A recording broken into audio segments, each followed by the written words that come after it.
할렐루야, 반갑습니다. 월드비전교회 양정희 목사입니다. 오늘은 요한계시록 13장 말씀 통하여서 짐승표의 환난 때에도 인내하는 성도들에게 구원을 주시는 하나님의 은혜에 대해서 함께 나누고자 합니다. 오늘 본문 말씀은 요한계시록 13장 8절부터 18절까지의 내용입니다. 먼저 말씀 같이 봉독하겠습니다. 죽임을 당한 어린 양의 생명책에 창세 이후로 이름이 기록되지 못하고 이 땅에 사는 자들은 다 그 짐승에게 경배하리라.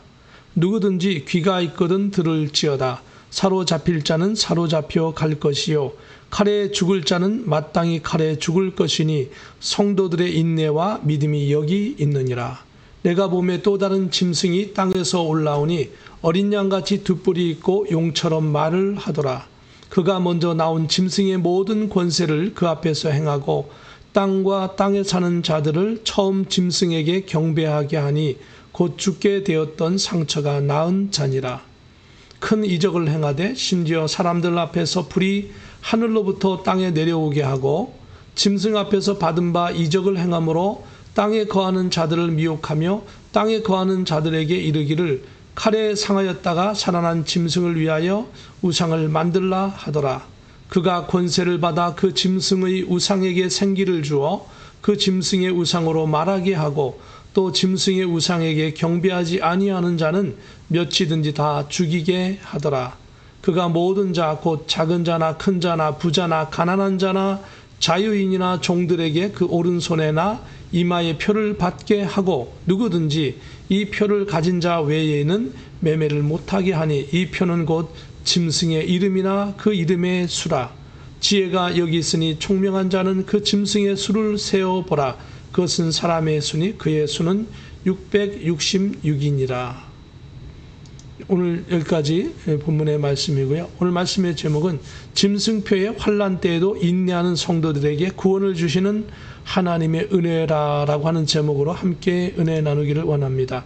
이 말씀을 이해하기 위해서는요, 일론 머스크의 프로젝트 뉴럴링크 Merge Man and Machine, 이러한 프로젝트로 그가 진행하고 있는 이 프로그램을 알고 있어야만 합니다.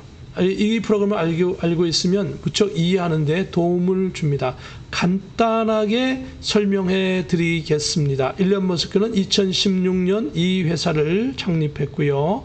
그의 주요 목적은 중환자들을 치료하는 그런 목적을 가지고 이 일을 시작했다고 합니다. 가령 중환자들이 몸을 움직일 수 없고 그 반수물수가 되고 언어에 장애가 있고 행동을 할 수 없는 그런 환자들을 어떻게 하면 이렇게 할 수 있을까, 도움을 줄 수 있을까 하는 그런 목적이 있었다고 합니다. 핵심적인 내용을 보면은요, 인간의 뇌에는 그런 어떤 신경세포들이 있는데, 그것을 신경세포들이, 아니면 어떤 기관들이 서로 뭔가를 주고받는답니다. 사람이 무슨 생각을 하거나 무슨 결정을 하거나 무슨 의지를 표현할 때마다 뇌에서는 끊임없이 어떤 신호를 주고받음으로 우리 몸이 움직이고 어떤 활동을 하게 된다는 것이죠. 그런데 그 신호를 주고받는다는 것을 알고는 있지만 어떤 내용인지 인간의 힘으로는 파악할 수가 없다는 것이죠. 그런데 요즘 슈퍼컴퓨터가 나와서 굉장히 어마어마한 그러한 기능을 갖고 있습니다. 연산 능력을 갖고 있죠. 그것을 이용하고 또 한 가지는 AI 그 프로그램을 사용하는 것입니다. 한마디로 컴퓨터에는 여러 방법의 연산 기능이 있는데 AI의 연산 기능은 일단 어떤 그 규칙적인 중요한 프로그램만 던져주면 스스로 파악을 하고 스스로 과정을 만들어내고 스스로 결정을 하면서 어떤 결과물을 내어주는 거죠. 그래서 이러한 방법으로 이제 이 일을 진행하게 되어집니다. 그랬더니 놀랍게도 여기 이제 그림은 이 비디오에 나와 있는 것을 잠깐 제가 캡처를 했습니다. 어떤 뉴럴 그런 신경들이 많이 있고요. 서로 어떤 데이터를 주고받고 있고요. 그 데이터를 주고받는데 그것을 AI 슈퍼컴퓨터와 연결해서 파악을 할 수 있다는 겁니다. 어떤 인간이 결정을 내리고 생각을 할 때 특별한 그런 신호를 주고받는데 그 신호를 파악할 수 있다는 거죠. 인간의 힘으로는 할 수 없지만 AI 알고리즘을 사용한 프로그램을 이용해서 슈퍼컴퓨터와 연결해서 이것을 분석해내는데 많은 진보를 이뤘던 거죠. 그리고 이것은 결국은 동물 실험을 하게 됐는데 이 동물 실험에서 원숭이가 게임을 하는 데 있어서 아주 활용을 하게 되어지고 사람이 움직일 수 없는 사람이 생각만으로도 어떤 연산을 해내고 심지어는 또 움직일 수 있는 보조 기계 장치를 통해서 생각을 통해서 움직이게 되어지고 하는 그런 진보를 이루게 된 것입니다. 그래서 동물 실험을 마치고 2023년 5월경에 FDA에서 정식으로 이제 인간들에게 이 실험을 하고 적용을 해보겠다라고 하는 승인을 받아내는데 성공을 하게 됩니다. 그래서 그 내용을 보면 그런 그 신호들을 파악을 해서 인간의 뇌에 어떤 장치를 하겠다는 겁니다. 뇌 속에다가 이런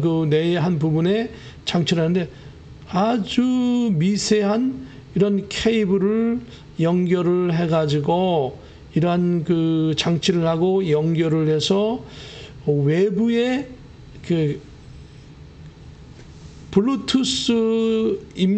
블루투스를 주고받을 수 있는 그런 장치를 귀 옆이라든지 어느 한 부분에 하겠다는 거죠. 그래서 블루투스는 무선으로, 샌이 없이 무선으로 외부 컴퓨터와 연결되어지고 그 컴퓨터는 슈퍼컴퓨터와 연결이 되어지고 하는 그런 기능이죠. 그렇게 해서 슈퍼컴퓨터의 도움을 받아서 인간이 어떤 것을 할 수 있게끔 하겠다는 거죠. 그래서 이미 다 완성이 됐습니다. 그래서 이 장치는 페니, 1센트의 조그만 그런 정도의 어떤 그런 인간의 머리에 탁 꽂아서 연결할 수 있는 그런 것을 만들어내고요. 그리고 또 칩을 또 만들어냈습니다. 이 손가락 위에 올려니까 이게 조그맣습니다. 이런 칩을 요즘은 머릿속에, 몸속에 집어넣는 건 일도 아니지요. 우리의 성형수술하는 거 보면 막 턱을 이만큼 뼈를 갈아가지고 인공뼈를 넣기도 하고 막 그래가지고 막 얼굴을 막 만들어내죠, 속에서. 그런 거에 비하면 요거는 이렇게 탁 잘라가지고 똑 집어넣고 이런 입력, 접촉할 수 있는 기계를 콕 집어내서 기계적으로 꽂아놔가지고 블루투스 장치를 만들어내는 건 아주 쉬운 작업이죠. 그거에 비하면. 그래서 그건 셀폰이나 이런 것들로도 연결 가능하고요. 그리고 심지어는 이거 일론 머스크가 발표했던 내용 중에 하나는 어떤 동경이나 어떤 외국에 나가는 데 있어서 그 지역에 맵이라든지 자세한 인포메이션을 머릿속에 사전에 집어넣을 수 있다는 겁니다. 집어넣으면 이렇게 출장 가서 그 지역에 있는 지형을 다 이해를 하고 자기가 여기에 여러 번 와 있던 사람들처럼 가서 찾아갈 수 있다는 겁니다. 그래서 심지어는 사람과 사람이 서로 이 블루투스를 이용해 가지고 어카운트를, 패스워드를 서로 이렇게 입력을 해 가지고 오픈을 하면 생각을 공유할 수 있다는 겁니다.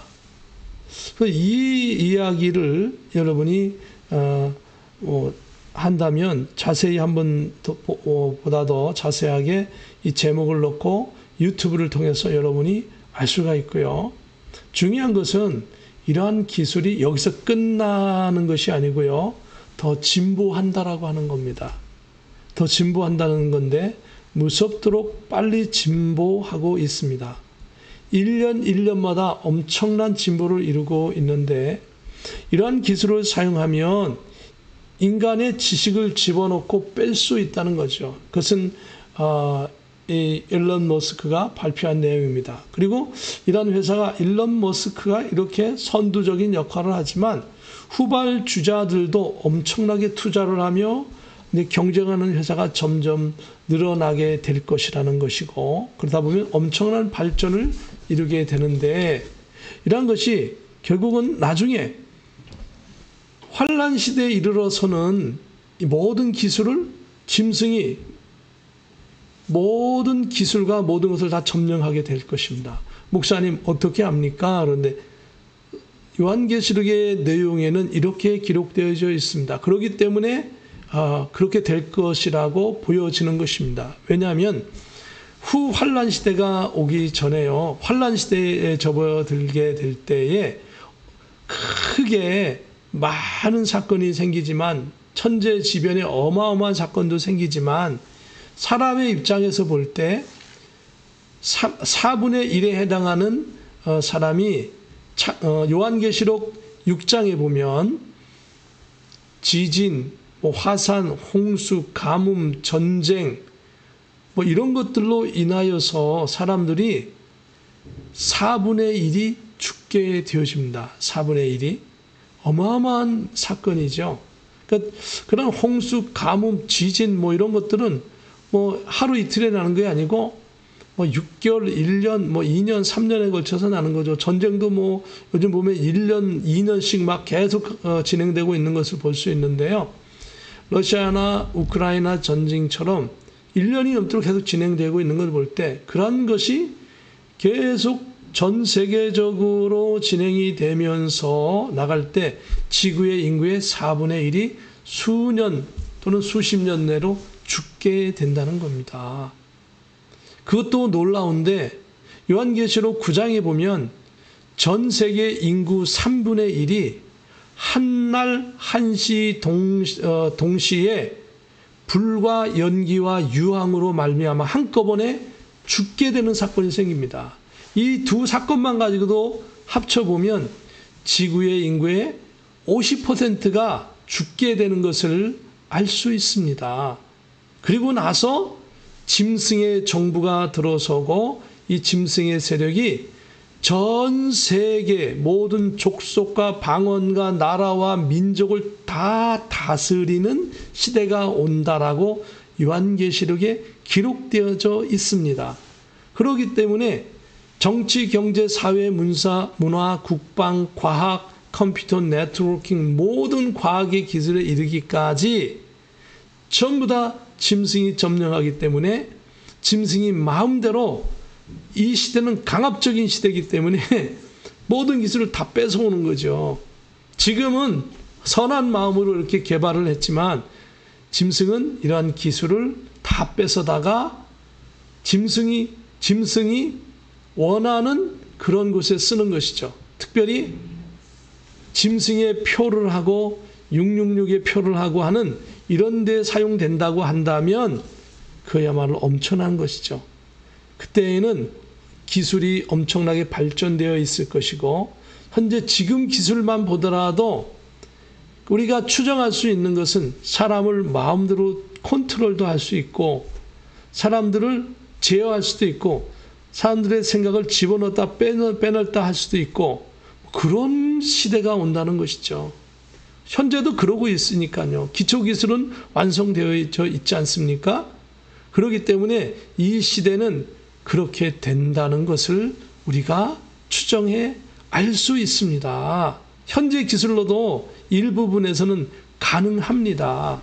그렇기 때문에 우리는 무척 후환란 마지막 예수님 오시기 불과 몇 년 전, 그런 몇 년 후면 예수님 오실 것이다라고 막 생각할 수 있는 그 시대의 사건의 기술이 지금 준비되고 많이 성장하고 있는 것입니다. 그것이 우리의 눈으로 보고 있고 유튜브로 확인할 수 있는 시대가 된 것입니다. 그래서 목사님은 어떻게 그것을 그렇게 확증합니까? 할 때 저는 목사이면서도 네트워크를 공부하고 있는 사람이기 때문에 이런 것들을 생각할 수 있는 것이죠. 네트워크를 하고 있는 아주 수준 높은 분들이 전 세계적으로 아주 많이 계십니다. 그러나 그분들은 성경을 알지 못해요. 성경을 알지 못하기 때문에 저같이 이 요한계시록을 설명할 수가 없어요. 그러나 저는 목사이면서 요한계시록을 연구하고 있는 사람으로서 또 현재 네트워크 공부를 하고 근무하고 있는 사람으로서 이것을 설명할 수 있다는 것입니다. 그렇기 때문에 우리가 이 말씀을 통해서 한번 그런 기본적인 지식을 알고 한번 넘어가 보겠습니다. 그래서 13장, 14장, 15장, 16장, 17장이 있는데 이 17장은 13장, 오늘 우리가 말씀은 13장의 요한계시록의 말씀을 다시 디테일하게 설명해 주고 있는 것이 바로 17장인 것입니다. 그래서 오늘 8절부터 갑니다. 우리가 지난번에 7절까지 했으니까요. 8절에 보면 죽임을 당한 어린 양의 생명책의 창세 이후로 이름이 기록되지 못하고 이 땅에 사는 자들은 다 그 짐승에게 경배하리라. 자, 어린 양 예수님을 믿고 구원받는 사람들은 백보자 심판대의 생명책에 기록되어 있지만 믿지 않는 사람들은 환란의 시대에 이 짐승이 전 세계의 권력을 장악하여 통치하기 때문에 이 짐승을 경배하게 되는 것입니다. 여기에서 구원받는 자와 구원받지 못하는 자들의 외형적인 선택이 가려지게 되는 것입니다. 요한계시록 20장 12절에 보면 또 내가 보니 죽은 자들이 큰 자나 작은 자나 그 보좌 앞에 서 있는데 책들이 펴 있고 또 다른 책이 펴져 있으니 곧 생명책이라. 죽은 자들이 자기 행위에 따라 책들에 기록된 대로 심판을 받으니. 마지막에 인류가 하나님 앞에 보좌 앞에 전부 다 믿는 자나 하나님을 믿는 자나 믿지 않는 자나 전부 다 심판을 받게 되어져 있습니다. 일단 죽게 되어지면 믿는 사람은 예수님이 계시는 낙원이라고 하는 곳에 거기에 가 있게 되어지고요. 그리고 믿지 않는 사람은 형벌의 고통의 장소에 가서 형벌을 받게 되어집니다. 그런데 예수님이 부활하시고 그리고 천년왕국을 거치게 되어지면 천년왕국이 끝나는 때에 이 백보자 심판을 받게 됩니다. 그 백보자 심판 때에 다시금 모든 천년왕국에 있는 사람, 그 다음에 불의 형벌을 받고 있는 사람, 낙원에 있는 모든 사람들이 예수님과 함께 전부 다 한 곳에 모이게 됩니다. 예수님은 흰 보좌에 앉아 계십니다. 바로 그를 백보자라고 합니다. 백보자 심판을 받는 것이죠. 그리고 그때 불의 형벌을 받고 예수님 믿지 않는 사람을 죽은 자라고 표현하고 있는 겁니다. 형벌을 받는 자를 죽은 자라고 표현하고 있는 것이죠. 그래서 그 계시록의 20장 12절에 이렇게 외형적으로 죽은 자와 생명책에 기록되어 있는 농명자는 바로 천국의 영원한 그 천국에 들어갈 자가 생명책에 농명되어져 있는 것을 볼 수 있습니다. 9절에 보면 누구든지 귀가 있거든 들을지어다. 귀는 모든 사람이 다 갖고 있습니다. 모든 사람이 믿는 사람이나 안 믿는 사람 이 지구에 있는 과거와 현재와 미래의 모든 인류는 이 말씀을 다 알아야 한다라고 하는 겁니다. 사로잡힐 자는 사로잡혀갈 것이요 칼에 죽을 자는 마땅히 칼에 죽을 것이니 성도들의 인내와 믿음이 여기 있느니라. 이 시대가 되면 후환란 시대는 교회는 없어집니다. 예배는 없어집니다. 하나님을 믿으면 죽습니다. 자, 여기서 중요한 것이 있죠. 하나님을 이 짐승의 표를 받아야 하는데 짐승의 표를 받지 않으면 이 짐승들은 그 사람들을 추적할 수가 없어요. 특별하게 다 숨어버리면 추적할 수가 없어요. 왜 그러냐면 통제할 수단이 없기 때문에 그런 것이죠. 짐승의 표를 받는 순간 뭡니까? 아까 그 기술을 활용을 한다고 생각해 보세요. 심지어는 우리가 간단하게 우리가 이 셀폰이 있는데 셀폰을 가지고만 있어도 여기에는 GPS 인공위성 추적 장치를 켜놓으면 이게 어디 있는지 알 수 있습니다. 그래서 GPS를 켜놓고 내가 주머니에 넣고 갖고 다니면 마음만 먹으면 이 사람이 어디 있는지를 다 추적할 수 있습니다. 저희 가족 중에 한 사람이 전화를 잊어먹었는데 GPS 추적 신청을 미리 해놨었습니다. 잊어먹었는데 이것을 알 수가 없었어요. 그런데 이 GPS 추적한 사람이 저의 아들이었습니다. 근데 아들이 저 멀리 LA에 가 있었고 우리는 이 버지니아의 동부 지역에 있었습니다. 그래서 이 전화를 잊어먹어서 아들에게 연락했습니다. 혹시라도 GPS 신청을 해놨느냐 그랬더니 해놨대요. 그럼 그 전화가 어디 있는지를 한번 확인해 봐달라고 했더니 어느 상가에 어느 몇 호실 가게 근처에 그 전화가 있는 것으로 파악이 된대요. 그래서 한밤중에 차를 몰고 거기를 가서 후레쉬를 열고 막 뒤져봤더니 길가에 그 어떤 사람이 전화기를 줬고 잘 보이는 것을 이렇게 올려놨더라고요. 그래서 그 전화를 찾아왔어요.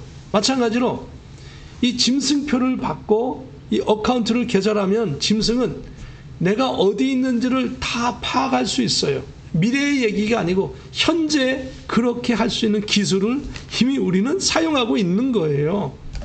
뿐만 아니라 이 짐승의 표가 무서운 것은 사람이 무슨 생각을 하고 있는지도 AI 알고리즘을 이용한 슈퍼컴퓨터에서 다 파악을 하고 짐승의 정부에 관계자들에게 전부 다 통보가 되는 거예요.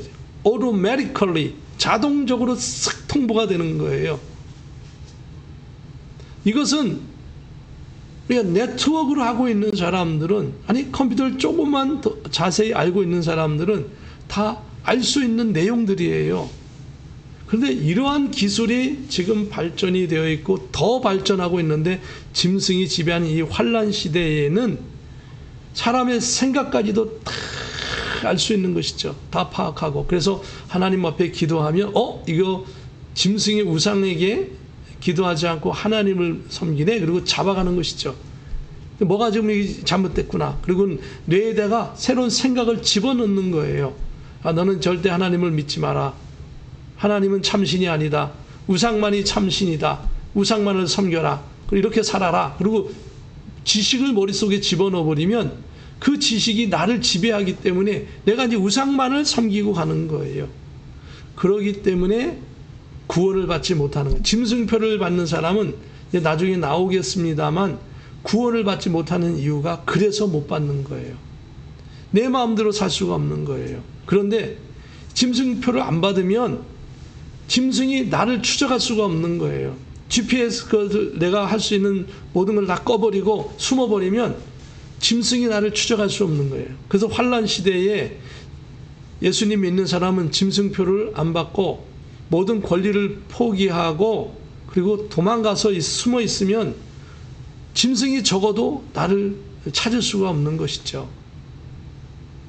그래서 그때는 3년 반 정도 시간이 걸리니까요. 최대. 그러니까 그때 동안에는 우리 성도들에게는 인내가 필요하다. 잡히지 않도록 숨어야 하고 그리고 숨어 있기 때문에 내가 모든 베너핏을 받을 수 없어요. 의료 서비스도 받을 수 없고 은행 서비스도 받을 수 없고 연금도 받을 수 없고 그리고 내가 거래할 수도 없고 물건도 살 수 없고 그렇게 되는 거죠. 그렇기 때문에 그래서 공산주의 사회에서는 이것을 먼저 실행할 가능성이 높아요. 시범적으로 할 수 있는 나라가 생기겠죠. 그래서 우리가 이때는 잡히면 죽는 거예요. 그런데 어떻습니까? 믿음의 사람들은 이걸 알기 때문에 죽을지언정 받지 않는 받는 순간 나의 머리에 모든 것을 통제당하게 되는 거예요. 그렇기 때문에 받지 않는 거예요. 우리가 이 사실은 굉장히 중요한 것입니다. 앞으로 지금 상관없이 지금은 그런 시대가 아니에요. 지금은 짐승이 전 세계 모든 권력을 공식적으로 다 지배하는 시대가 아니잖아요. 그 짐승이 이 기술을 탈취한 것도 아니잖아요. 그리고 현재 우상을 만들어 세운 것도 아니잖아요. 그래서 이것은 사람들에게 굉장히 두려운 사건이지만 지금 일어난 사건은 아니에요. 환란 시대에 일어날 사건이고 그런데 공교롭게도 이 기술, 기초적인 원천 기술이 지금 개발되고 발전되고 있다는 사실이 그것이 유튜브에 공식으로 발표되었고 조금만 깨어있는 사람은 보면 알 수 있는 상황이 된 것이죠. 그렇기 때문에 무척 중요하다라고 하는 것입니다. 저 여러분이 이 사실을 알고 정말 이 말씀을 다시 한번 잠깐만 더 설명한다면 짐승의 권력이 완전한 독재요. 아무도 이 권력에 도전할 수 없는 상황이 바로 이때의 상황인 것입니다. 예수님을 믿는 사람 중에 이 권력에 도전하면 사로잡히고 칼에 죽기도 하지만 생명책이 없는 사람들은 자진하여서 이 짐승을 따르고 맹종하여서 당장은 짐승이 주는 짐승표를 이마와 손목에 받고 여러 가지 짐승이 보장하는 의료 혜택과 연금 혜택과 그리고 인센티브를 많이 받겠지만 결국은 이 짐승표를 받은 자리에 독총과 악창이 생기고 그리고 밤낮 쉬지 못하고 고통 속에 있게 된다라고 성경은 기록하고 있습니다. 생명책에 있는 사람들은 짐승의 세력의 핍박으로 괴로움 속에서도 도망하고 숨고 모든 방법을 동원하여 이 짐승의 살인적인 폭정에서 벗어나려고 시도할 것입니다. 하나님께서는 이때에도 주님의 백성들을 돕고 마지막 구원의 길을 열어 긍휼을 베풀어 주십니다. 짐승의 숭배를 거부하는 자는 사로잡혀가고 반항하면 그 자리에서 칼이나 무기로 죽임을 당하고 성도는 이러한 살인 폭정에 굴하지 않고 인내하며 기도하며 믿음을 지키는 사람들이 있게 될 것입니다. 그래서 오늘 본문은 성도들의 인내와 믿음이 여기 있느니라 라고 말씀하고 있는 것입니다. 11절에 보면 내가 봄에 또 다른 짐승이 땅에서 올라오니 어린 양같이 두 뿔이 있고 용처럼 말을 하더라. 여기 보니까 짐승, 땅에서 먼저 나온 짐승은요 바다에서 나온 짐승이에요. 바다는요 여러 나라, 민족, 국가를 상징하거든요. 그러니까 여러 나라와 민족과 국가에서 지지를 받는 짐승의 세력이 탁 왔는데요. 이 땅에서 나온 짐승이 또 하나 생겼어요. 근데 이 땅에서 나온 짐승은 어떤 것이 확실하지 않아요. 그런데 분명한 공통점이 있습니다. 짐승은 하나님을 대적하는 세력을 나타내요. 그러니까 환란 시대에 하나님을 대적하는 아주 강력한 또 새로운 세력이 하나 생긴 것입니다. 그 강력한 하나님을 대적하는 세력이 생겨가지고 땅에서 나온 짐승하고 연합을 하게 되어집니다. 그런데 특징이 뭐냐면 땅에서 올라오니 어린 양같이 두 뿔이 있고 어린 양 같다. 양은요 예수님을 상징하잖아요. 제사 때도 양을 쓰고요. 그러니까 양은 부드러움의 상징, 용서의 상징, 그리고 희생의 상징, 화해의 상징이거든요. 그런 것들을 상징하고 있는데 그런 짐승이 올라왔어요. 그러니까 사람들이 어쩌면 종교적인 것일 수도 있어요. 양이라고 하니까 제사와 관계되어 있으니까. 그러니까 그런 어떻든 양같이 우리 그리스도인들을 뭐 이렇게 감싸 안고 뭐 이렇게 선한 모습이에요. 그런데 용처럼 말을 하더라 이거예요. 그런데 겉으로는 외형적으로 볼 때는 교회를 대변하고 성도들을 대변하고 하나님을 뭐 이렇게 대변하는 것처럼 보였는데 실제로 알아보니까 용처럼 말을 하더라. 즉 마귀의 말을 하더라. 하나님을 대적하는 말을 하고 성도를 핍박하는 말을 하고 하나님을 원수로 여기고 말을 하더라 이겁니다. 그러한 짐승이 나타나는 거예요. 그래서 사람들이 혼미하고 헷갈리는 거예요. 그리고 12절에 그가 먼저 나온 짐승의 모든 권세를 그 앞에서 행하고 땅과 땅에 사는 자들을 처음 짐승에게 경배하게 하니 곧 죽게 되었던 상처가 나은 자니라. 그러니까 바다에서 나온 짐승이 이렇게 죽으려고 그랬기 때문에 아마 땅에서 새로운 짐승이 생겼던 것 같아요. 그런데 죽어가던 그 짐승이 다시 살아난 거예요. 그랬더니 이 두 짐승이 서로 도와주고 막 그렇게 하면서 하나님을 더 대적하는 거죠. 그래서 땅에서 나온 짐승, 먼저 바다에서 나온 짐승의 모든 권세를 그 앞에서 행하고 땅에 가는 모든 사람들에게 처음 바다에서 나온 짐승에게 경배하게 하여서 거의 죽게 되었던 상처가 낫도록 합니다. 그래서 요한계시록 13장 3절에 보면 그 7머리를 가진 짐승의 머리 하나가 상하여 죽게 된 것 같더니, 그리고 그 짐승의 7머리 중에 하나가 죽게 되었던 그 상처가 나음에 온 땅이 놀랍게 여겨 짐승을 따르고 이렇게 말씀하고 있죠. 그래서 사람들은 야 신기하다 그러면서 이상해요. 막 군중 심리가 생기고 여러 가지 상황이 생긴 것이죠. 그래서 큰 이적을 행하되 심지어 사람들 앞에서 불이 하늘로부터 땅에 내려오게 하고, 그러니까 어떤 하늘에서 이러한 현상을 땅에서 이렇게 나타나게끔 하늘에서 불이 내려와 땅에 임하게 하고 하는 그런 놀라운, 사람들 보기에 공식적으로 다 보는 그런 비디오를 촬영하거나 방송을 하겠죠. 그 사람들이 다 보게 되어지는 것이죠. 그러니까 와 이럴 수가 있냐. 그리고 14절에 보면 짐승 앞에서 받은 바 이적을 행함으로 땅에 거하는 자들을 미혹하며 땅에 거하는 자들에게 이르기를 칼에 상하였다가 자란 짐승을 위하여 우상을 만들라 하더라. 이게 종교적으로 또 바뀌어지는 현상입니다. 결국은 사람들을 미혹하게 했다. 사람들의 마음을 미혹하게 해가지고 야 이거 신기하다 막 그래가면서 따라가면서 결국은 우상, 하나님이 아닌 다른 것을 만들어서 그 우상을 섬기게 하더라 이거예요. 그런데 15절에 보니까 그가 권세를 받아 그 짐승의 우상에게 생기를 주어 그 짐승의 우상으로 말하게 하고 또 짐승의 우상에게 경배하지 아니하는 자는 몇이든지 다 죽이게 하더라. 그런데 그 짐승의 우상에게 생기를 주었대요. 그 우상이 움직이다. 생기라는 건 뭡니까?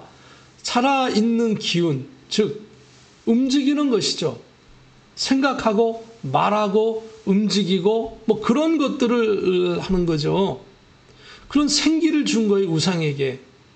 이제까지 현재까지의 얼마 전까지죠. 우상들은요. 지금도 대부분의 우상들, 우상이라고 한다면 기독교의 다른 종교들을 하나님 외에 다른 것을 믿는 것을 우상이라고 우리는 하거든요. 그런데 그 우상들을 특히 보면 과거에는요. 큰 무슨 형상을 만들어서 나무를 깎아서 형상을 만들거나 돌을 쪼아서 형상을 만들거나 아니면 어마어마하게 수백 년 된 나무를 섬긴다거나는 어떤 섬김의 대상이죠. 섬긴다거나 그런 것들이죠. 아니면 그 짐승을 섬기거나 큰 강력한 짐승을 섬기는 거죠. 그리고 아주 그냥 흉악한 짐승을 또 섬기거나 뱀이나 흉악한 것들 그런 거를 섬기거나 사람이 싫어하는 것들을 그리고 그냥 잔인한 것들을 섬기는 그런 것들이 우상의 그 대상이 되었던 것이죠. 근데 그것들의 특징이 뭡니까? 말을 한다는 건 사람처럼 말을 하지는 못하잖아요. 그리고 무엇을 결정해서 뭔가를 할 수 있게 하지는 않잖아요. 사람이 그것을 섬기고 그 우상을 대신해서 사람이 나는 우상에게 무엇을 받았다 거짓말을 하거나 아니면은 그 우상의 지시를 받아서 사람이 대신 뭐를 하는 건데 이번에는 이 우상이 스스로 살아있어서 움직이고 그리고 짐승의 우상으로 말하게 한다는 거죠. 근데 말은 무슨 말을 할까요? 이 우상이 말을 한다라고 하는 것은요, 대화를 한다는 거잖아요. 말을 하는 것은 그냥 읽는 거를 그냥 그 녹음해서 읽는 것이 말하는 건 아니잖아요. 말을 한다는 것은 상대방의 말을 알아듣고 내가 또 대답을 하고 하는 게 말을 하는 거잖아요. 대화를 하는 거잖아요. 만일에 말만 그냥 한다고 한다면 뭘까요? 그것은 단순하게 녹음을 해서 틀어놓는 것도 달렸죠. 얼마든지 지금도 녹음해서 틀어놓을 수 있죠. 그렇죠? 그렇지만 그것이 아니라 말을 한다는 거죠. 대화를 한다는 거죠. 근데 이제는 작년, 금년, 최근 수년에 있었던 일들을 우리는 잘 알고 있죠. AI 로봇을 만들어서 사람의 형상을 하고 사람과 대화를 하죠. 심지어는 로봇과 로봇이 서로를 대화를 하죠. 그런 것들을 시연을 하고 우리는 눈으로 유튜브를 통해서 전 세계에 일어나는 현상을 다 봤습니다. 근데 이 우상은 그런 대화하는 수준이 아닌 것이죠. 어마어마한 지식을 갖고 있는 거죠. 그 정치, 경제, 사회, 문화, 종교, 과학, 모든 의료, 모든 것을 전부 다 이 슈퍼컴퓨터와 연결해서 이 우상과 연결한다면, 또 우상을 또 움직이게 한다고 한다면 그 실력이 어마어마한 것이죠. 그래서 전 세계 모든 사람이 정말 이 신비한 그 우상을 섬겨라, 이제는 신으로 섬겨라, 신으로 섬기라고 하는 것이죠. 그리고 그것을 법으로 만드는 거예요. 의무적으로 모든 지구에 있는 사람은 의무적으로 다 해라. 그리고 그렇지 않은 사람은 다 죽이겠다, 이렇게 얘기하는 거죠. 그래서 근데 죽이는데 100명, 1000명 죽이는 게 아니고요. 몇이든지 다 죽이게. 여긴 다 죽이게 하더라. 만일에 1000만 명이 이렇게 거부를 하면 1000만 명을 다 죽이는 거예요. 그런데 1억이 거부하면 1억을 다 죽이는 거예요. 10억이 거부를 하면 10억을 다 죽이는 거예요. 정말 어마어마하게 잔인하고 무서운 그런 시대인 거죠. 그러니까 신앙과 연결된 것이죠. 신앙과 우상이 생기고, 만일에 지금 어떠한 무슨 이마나 손목에 무슨 표를 하고 그런데 그걸 받지 말아야 된다, 그건 상관이 없어요. 지금은 환란 시대가 아니거든요. 아직은 그 우상과 연결되어 있는 게 아니거든요. 중요한 것은 어떤 분은 베리칩이 있고 어떻게 했는데, 그것이 베리칩이나 아니면 뉴럴링크나 뭐 이런 것들이 있는데 그것이 지금 짐승과 연결된 건 아니에요. 분명한 것은. 그럼 무엇을 보면 아느냐? 성경을 보면 알 수 있는 거죠. 성경의 요한계시록의 말씀을 보니까 이것은 장차 지구의 인구의 절반이 죽고 후환란 시대가 되어지고 짐승이 전 세계 정부를 모든 것을 다 장악하고 이 기술까지 다 점령한 다음에 짐승을 우상을 만들고 우상을 섬기는데 이 기술을 쓰고 그리고 몇이든지 다 죽이게 하겠다, 이런 얘기거든요. 그렇기 때문에 지금은 그런 시대가 아니야. 아직은 지금 시대로 볼 때. 그러나 지금은 무슨 시대냐? 경계해야 할 시대죠. 요한계시록의 말씀을 그래서 더 잘 알고 있어야 되는 시대예요. 지금은 요한계시록의 말씀을 잘 알아야 돼요. 요한계시록의 말씀을 이단들이 얼마나 이것을 쪼개가지고 우리의 신앙을 무너뜨리는지 몰라요. 우리에게 있어야만 보호를 받을 수 있다 그러고, 또 14만 4천 명이 해당된다 그러고, 14만 4천 명은요 이스라엘 민족이 환란 시대에 돌아올 사람의 숫자예요. 그것이 전 지구적으로 구원받은 사람의 상징적인 숫자다, 실제적인 숫자다, 이렇게 하면 안 되는 거죠. 그래서 그걸 4 곱하기 3에서 12하고 4는 동서남북을 가리키고 3은 성부, 성자, 성령을 가리키고, 그런 계산법이 없어요. 그런 계산법을 할 수는 없어요. 그것이 맞아요. 사방 동서남북을 가리킬 수도 있고 성부, 성자, 성령을 가리키는 삼위일체가 맞아요. 그러나 그것이 14만 4천 명을 가리키는 것은 아니에요. 성경이 그렇다면 어느 정도 힌트를 주고 썼을 거예요. 그런데 오히려 성경은 뭐라고 그러냐면요, 지파를 얘기합니다. 14만 4천 명을 얘기하면서 무슨 지파, 무슨 지파, 무슨 지파, 무슨 지파, 무슨 지파, 이스라엘의 지파라고 얘기하고 있어요. 성경이 그렇게 얘기하고 있는데 자꾸만 유명하신 분들이 어디에서 이런 것을 따왔는지 모르겠지만 자꾸 그렇게 얘기하고 있는 거예요. 그리고 환란도 없다 그래요. 환란이 있습니다. 여기를 보세요. 환란이 있잖아요. 짐승에게 다 죽임을 당한다 그러잖아요. 이게 왜 환란이 아니에요? 환란이 있잖아요. 환란이 없다라고 얘기합니다. 환란 전에 사람들이 다 휴거된다고 얘기합니다. 성경은 결코 그렇게 말씀하고 있지 않습니다. 성경대로 말씀해야죠.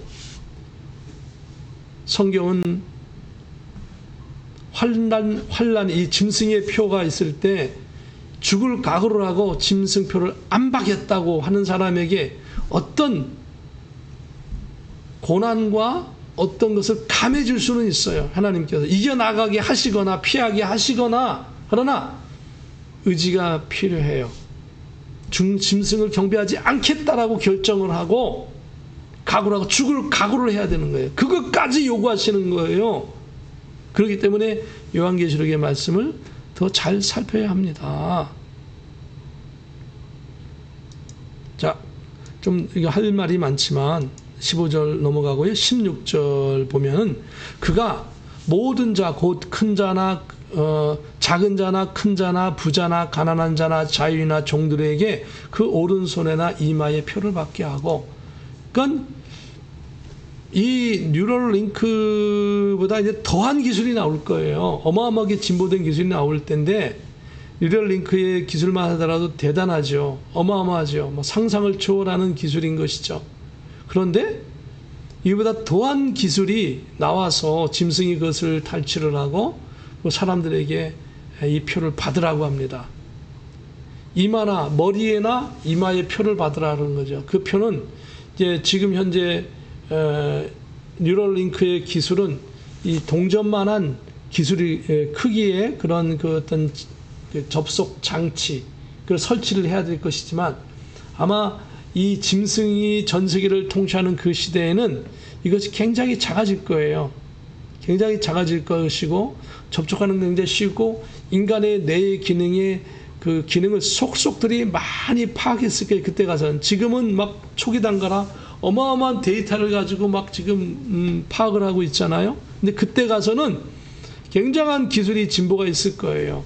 그리고는 이 짐승표를 주는 데 있어서 전 세계 모든 자, 저 부자는 뭐 안 하고 가난한 자는 뭐 제외되고 그런 게 아니라 모든 자, 모든 군인이든지 군인이 아니든지, 뭐 그때서는 전쟁이 지구 인구의 50%가 죽고 나서 어마어마한 뭐 이렇게 그 사회 시스템이 변화가 있어서 막 종도 있고 주인도 있고 그런 시대가 될 수도 있어요. 이 말씀을 보면. 그러나 자유자나 아니면 종들에게도 그 오른손이나 이마의 표를 모든 사람이 다 받게 하겠다는 거예요. 인간의 존재는 다 이 표를 받게 하는 거예요. 왜? 하나님을 대적하고 우상을 섬기게 하기 위해서 이걸 하겠다는 거예요. 그래서 안 하면 이들의 목적은 인권이 있는 게 아니에요. 그러니까 사람은 몇 천만 명, 몇 억, 얼마든지 다 죽이겠다는 거예요. 자기 말에 안 따르면. 그런 얘기예요. 앞으로 인간의 뇌의 발달 정도는요, 현재는 지금 IQ 따지잖아요. 그러면 EQ, 감정지수, 뭐 어떤 분별력 이런 것도 따지잖아요. 근데 앞으로는 이것뿐만 아니라 요 짐승이 지배하는 시대는 그걸 추측할 수 있어요. 피지컬리, 육신적으로 인간이, 사람이 태어나면요, 그 기본적인 뭐 DNA라든가 뭐 이런 거 기본적으로 다 얼굴 뭐 코 하나 있고 눈 2개 있고 뭐 손가락 10개, 뭐 손가락이 10개 있고 뭐 두 손이 있고 뭐 이런 건 같지만, 실제적으로 제일 중요한 건 뇌의 기능이거든요. 육신적인 기능. 어떤 사람은 뇌의 발달이 덜 된 사람이 있을 거예요. 어떤 기능에 있어서. 특히 짐승이 써먹으려고 하는데, 짐승의 세력들이 어떤 그 표를 해가지고 그 지식을 마음대로 이 사람을 컨트롤하는 데 있어서 굉장히 적합한 사람이 있고, 어떤 사람은 뭐가 뭐 자꾸 해도 안 되는 사람이 있을 거예요. 그리고 지능이 굉장히 떨어져서 써먹을 필요가 없다, 이런 사람도 있을 거예요. 그러니까 앞으로는 그것이 발달된 사람들이 막 선호할 거예요. 그래서 그 발달된 사람을 막 뇌 이식 수술도 할 수도 있을 거고, 그리고 그 사람을 갖다가 활용을 하기 위해서, 부려먹기 위해서 높은 값에 줘서 그 사람을 사기도 할 거예요. 그리고 어떤 사람은 아주 뇌 기능이 탁월해가지고 그 탁월한 것들을 카피를 해가 다른 데서 붙일 수도 있을 거예요. 얼마든지 어카운트를 오픈해가지고 블루투스로 전송할 수도 있고, 아니면 요즘 우리가 컴퓨터를 서로 이렇게 연결해서 가지고 이게 파일을 전송하듯이 그런 시대가 올 수 있다는 것입니다. 실제로 그것은 제가 한 얘기가 아니고 일론 머스크가 사람과 사람들 사이에 생각만으로도 블루투스를 통해서 데이터가 슈퍼컴퓨터를 통해서 그 사람에게 가고 그 사람의 내용이 슈퍼컴퓨터를 통해서 다시 나에게 오고 이런 것이 동시에 이루어진다는 것이죠. 동시에. 이런 시대에 우리가 살고 있습니다. 이런 시대에 살고 있는데 부디 저와 여러분이 정말 이 어려운 시대에 정말 중요한 것은 깨어있는 것입니다. 누구든지 이 표를 가진 자 외에는 매매를 못하게 하니 이 표는 곧 짐승의 이름이나 그 이름의 수라라고 말씀하고 있습니다. 이 짐승의 우상을 섬기기 위해서 표를 받는 자는 매매 즉 경제활동을 표를 받지 않는 자는 경제활동을 할 수 없고요. 표를 받는 사람은 경제활동을 할 수 있습니다. 여기서 이 표의 특징은 짐승의 이름이나 또는 그 이름의 수라고 말씀하고 있습니다. 이 짐승의 이름을 쓰는 회사가 있을 것이고 또 그 이름의 수를 써서 표시하는 회사도 있을 것입니다. 그러니까 여러 회사의 특징이 있는데 특별히 마지막 최종적으로 선택되어지고 활용되어지는 그 두 부류가 있는데 하나는 이마에 표를 해가지고 사용하는 회사, 어떤 회사는 손목에 표를 해서 사용하는 회사, 그런 것이 있겠죠. 그런 것들을 추측해 볼 수 있습니다. 그래서 이것은 단순한 표가 아니라고 하는 것입니다. 이 표를 받는 것은 나의 모든 육신적인 뇌의 기능, 그 뇌의 모든 기능을 짐승에게 오픈하는 거예요. 그 짐승은 나의 뇌를 들어갔다 나갔다 얼마든지 할 수 있는 거예요. 그러려면 이 표를 해야 되는 거죠. 짐승의 표를 딱 해야 이 짐승의 표가 나의 뇌의 모든 것을 파악하고 그것이 블루투스처럼 이렇게 무선 또는 유선으로 거의 대부분 무선이 되겠죠. DDD 전파를 통해서 짐승이 사용하는 그런 그 전파의 접속 기관에 액세스 그 장치에 입력이 되고 그것이 슈퍼컴퓨터로 연결되면서 그것이 동시에 일어나는 것이죠. 저는 여기 동시에 얼마든지 지구 반대편에 있는 사람과 지금 통화도 할 수 있고, 그렇죠? 무선으로, 셀폰으로, 무선으로 할 수 있는 것이죠.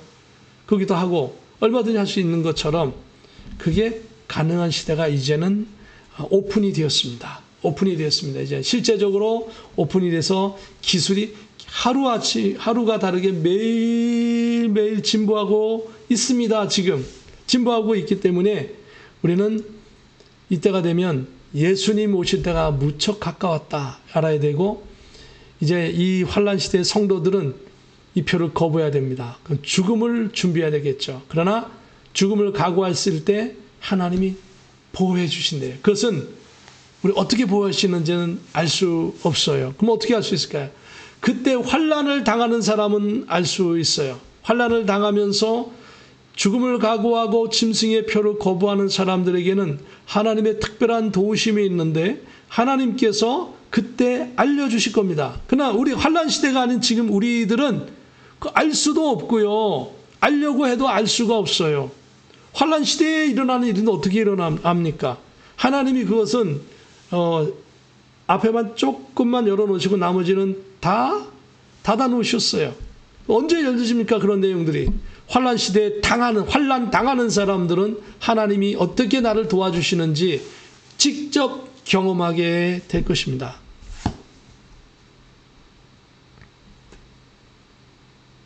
앞으로 그 미래 사회 AI가 비약적으로 발전하며 그 AI 알고리즘을 통한 상상을 초월하는 능력으로 인간의 지능은 거기에 비하면 사람과 개미 정도로 비하될 미래 사회를 대비해서 인간의 뇌 또는 일정 부위에 칩을 넣어 유무선으로 외부의 지식을 뇌로 집어넣거나 뇌 속의 특정한 지식을 외부 컴퓨터 또는 사람들에게 전달하는 프로그램으로 복잡한 뇌의 작동 알고리즘들을 인간이 읽기 불가능하니 이것을 슈퍼컴퓨터의 알고리즘 분석을 수천억 수천조에 이르는 인간의 한계를 벗어나는 반복을 거쳐 데이터를 분석하여서 그 데이터를 기반으로 뇌의 반응 알고리즘을 알아내어서 그것을 다른 사람 또는 기계에 접목하고 활용하는 것으로 현재 원숭이가 로봇의 팔을 움직이는 실험을 성공하여 새로운 투자를 받으려고 하고 있고, 또 그것을 인간에게 이제는 실험을 하겠다 하는 허가도 받아놨습니다. 그래서 한번 잠깐 어떤 추정을 한번 해보겠습니다. 추정. 팩트는 아니지만 이 기술을 이용하면 이런 것이 가능합니다. 이 표를 받는다는 것은 계약서에 명시된 대로 나의 뇌의 지식의 정보를 사용해도 된다라고 인정, 허가해 주는 거예요. 또 이 표를 받으면 모든 경제적인 활동을 현금이나 크레딧 카드 없이 어디서나 나의 신용 또는 나의 구자의 잔금 내에서 사용할 수도 있을 것이죠. 이것은 사실 팩트죠. 이거는 팩트니까 가능한 거죠. 그 가능한 것만 여기서 한번 생각해 봤습니다. 또 이 표를 몸에 지니게 되면 일정 요금을 내면 나의 지식을 업데이트도 할 수 있을 것입니다. 그렇죠? 아까 지식도 집어넣고 뺀다고 했잖아요. 일론 머스크가. 그렇으니까 가능하죠. 주식 분석 뭐 이런 것도 할 수 있게 돈을 주면 그 돈을 많이 주면 줄수록 고급 주식의 뭐 어떤 그 정보들을 막 줄 수도 있을 것이고요. 또 나의 몸은 이 표를 받으면 어느새 상품이 되어 있다는 거예요. 나의 몸은 그 모든 짐승의 정보에서 나의 활동과 나의 뇌의 기능과 나의 모든 것을 다 슈퍼컴퓨터에서 다 기록하고 있는, 파악하고 있는 거죠. 그래서 그런 사람들을 쓰고 싶으면 짐승이 특별히 데려다가 쓸 수도 있겠죠. 그래서 어느덧 나는 상품이 되어 있는 거예요. 또 인간을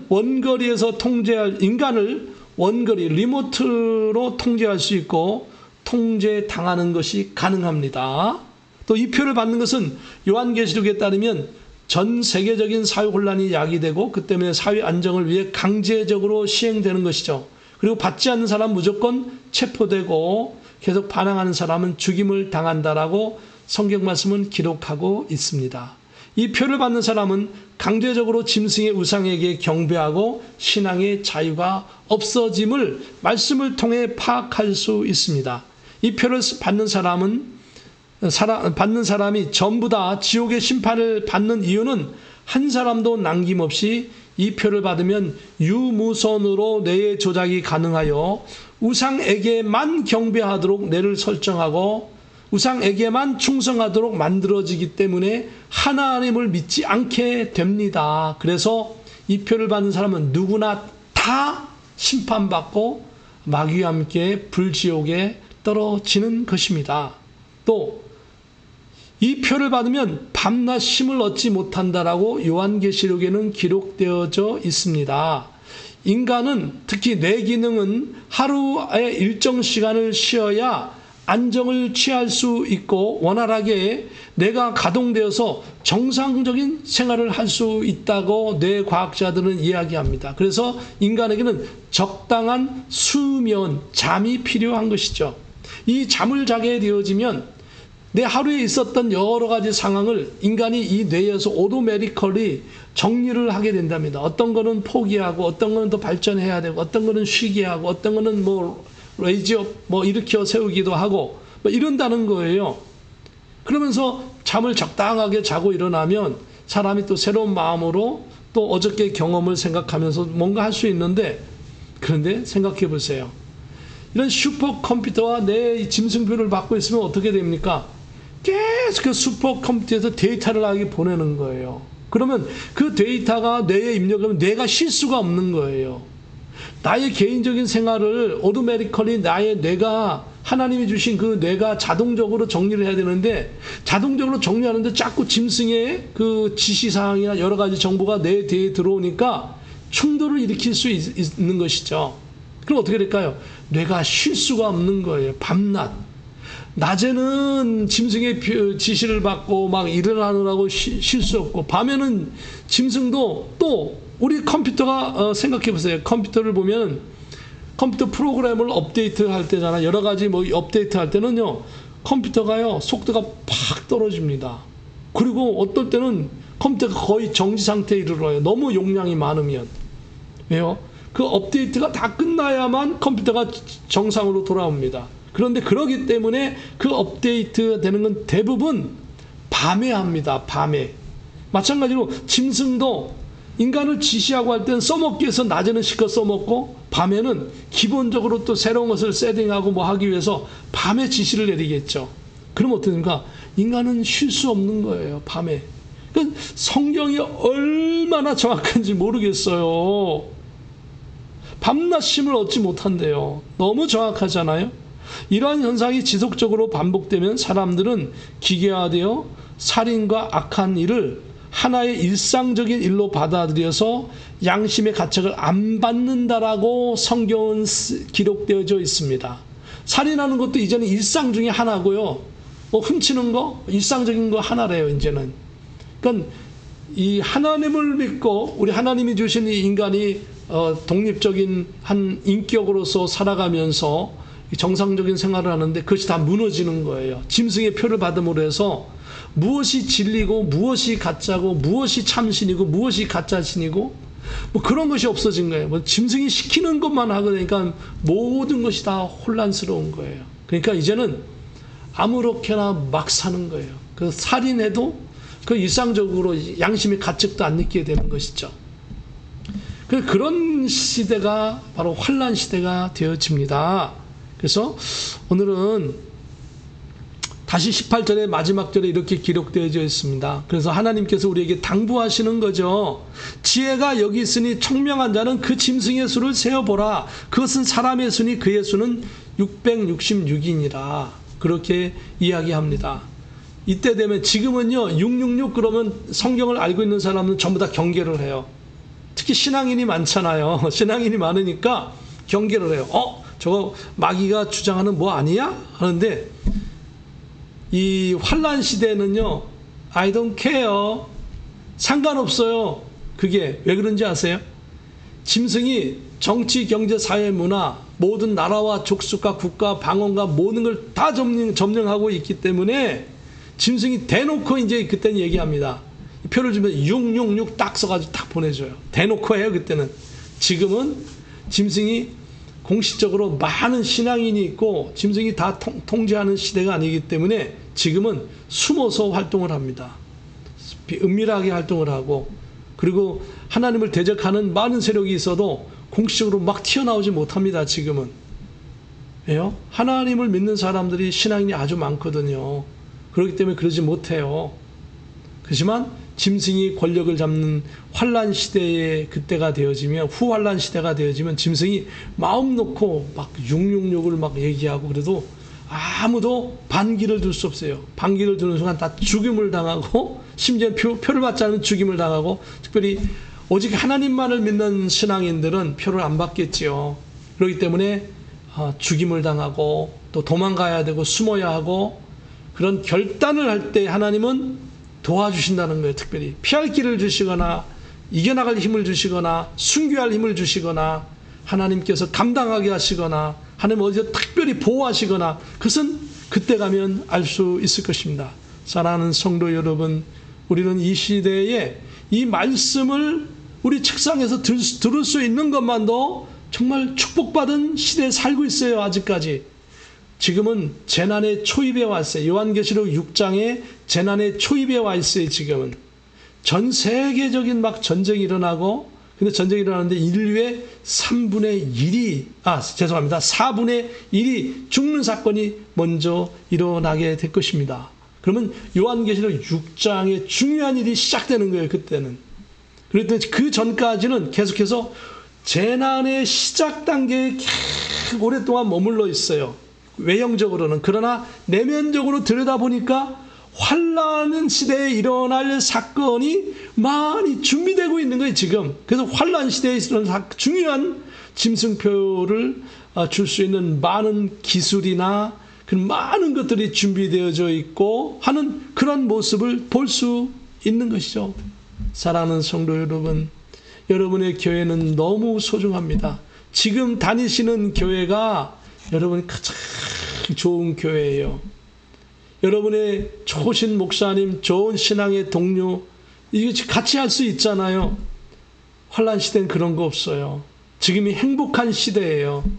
지금 이 시대에 여러분 하나님 일을 할 수 있을 때 하나님 일 많이 하세요.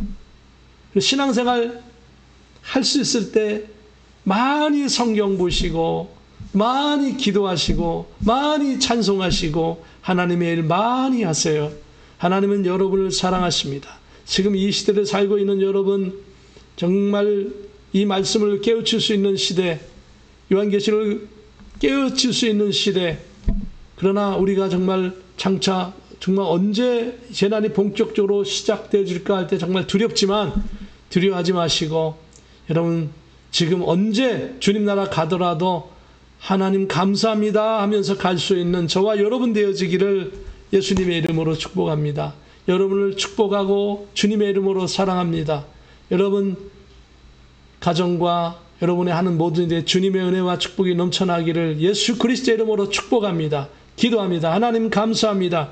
오늘 이 시대에 내가 살고 있음을 감사하고, 오늘 하루 주님과 동행할 수 있음을 감사하고, 주님의 말씀을 깨달을 수 있음에 감사합니다. 오늘 함께 하신 그 은혜를 감사할 때 우리 주 예수 그리스도의 이름으로 감사하며 기도하옵나이다. 아멘. 할렐루야. 감사합니다.